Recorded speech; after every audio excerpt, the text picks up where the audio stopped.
Bhagavad Gita, second chapter, 43rd verse. Kamatmana swargaparaha janma karma phalapradam kriya vishesha bhahulam bhogaishwarya gatim prati. People are committed to only achieving various desires or only committed to experience of various pleasures while alive or while in heaven. They remain in the cycle of birth and death. Janma karma phalapradam. To get more background, the 39th verse of this chapter talks about Purushartha Nishchaya, because of which one is no longer stuck in the loop of birth and death. Purushartha Nishchaya is discerning that what I really want in all the pursuits of mine is moksha alone, otherwise called mumukshutvam.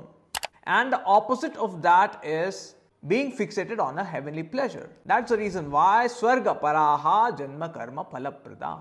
Beginning from Ramanuja, Madhava and the modern Srila Prabhupada, everyone conveniently excludes their spiritual realm Vaikuntha, which is also an after-death abode, and points out that this verse is only talking about worldly pleasures in heaven, whereas this verse doesn't make any exception of spiritual realm, but this verse cleanly says anything which is attained after death is time bound. This even applies to Vaikuntha, the spiritual realm. They do not extend this logic of applying the after-death achievement to be time-bound to the spiritual realm Vaikuntha, because this doesn't seem to fit their theology, and this is their theological promise, but which is rubbed onto the verse of Bhagavad Gita. Whereas the grammatical and the philosophical scope of this verse doesn't make any such exception between whatever abode one gains after death. Here we understand the greatness of Jagadguru Adi Shankaracharya. Non-deviating logic and a non-deviating explanation from the direct verses of Bhagavad Gita is given by him alone.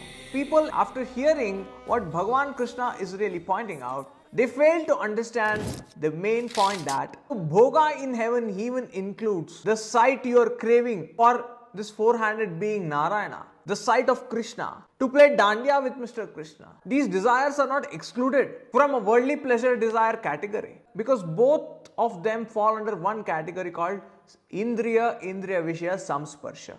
And yehi samsparsha ja bhogaha dukkhayonaya evate. And Bhagavan Krishna doesn't make an exception of worldly desires and spiritual realm based desires. I don't think no human has the right to squeeze pramana to arrive at this message. Namaste.